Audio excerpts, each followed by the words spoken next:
Chains are as indispensable today as they were thousands of years ago. Ancient historians refer to the use of metal chains for jewelry, shackles, and construction. Today, chains are used for those very same purposes and many more. Chains are a link with the past, one that we're unlikely to break.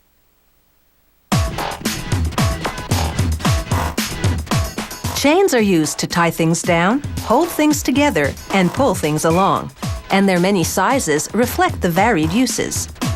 To make a chain, a turning drum uncoils this wire rod and pulls it through a steel guide ring to a steel draw box. Grease inside the box lubricates the wire. On its way out of the box, the wire goes through a die, such as the one being demonstrated here. The die has a smaller diameter than the wire, and as the turning drum pulls it through, the wire narrows, hardens, and becomes stronger. Now, electrically driven tools move in from all sides. This is a forming machine. A tool called a jaw propels the wire forward, while another jaw pushes on the wire, bending it around a steel pin. It forms a C shape. Another forming tool closes the C, completing one link in the chain, and then another jaw makes the next link.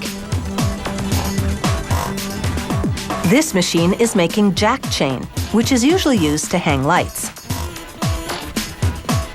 Another forming machine makes a chain that can haul a heavier load.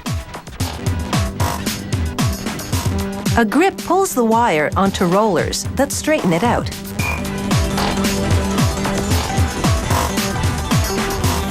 Steel cutters now make notches on both sides of the wire.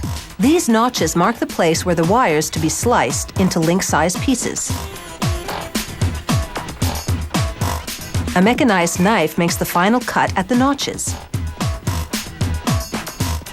Next, roller arms loop a cut piece of wire around a steel finger. The roller arms make it look easy, but they're actually exerting tons of pressure in order to shape this wire. After the rollers form the link, a pliers-like tool grabs it and turns it around. This positions the completed link so that it can connect with the next link as it's shaped. As each link is added, the chain drops into a pile below the machine.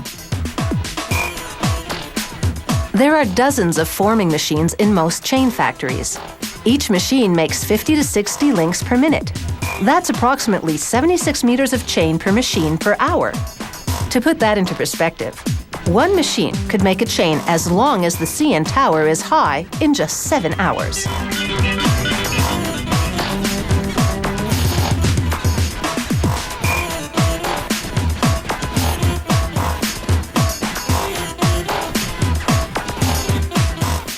After the chain is formed, it'll need to be strengthened.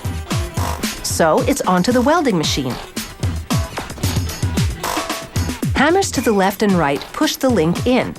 Then 2 copper blocks move in from the sides.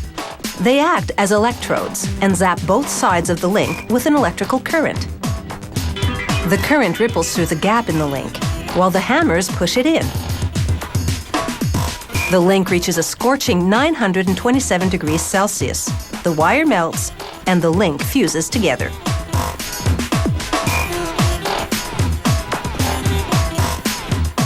Now a pulley system drops the freshly welded chain into a heat treating coil.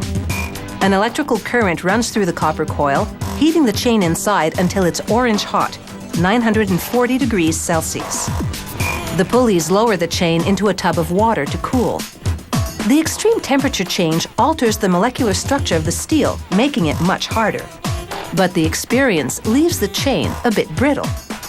So it goes into a second heat coil that's not as hot as the first one, and then into another cool bath.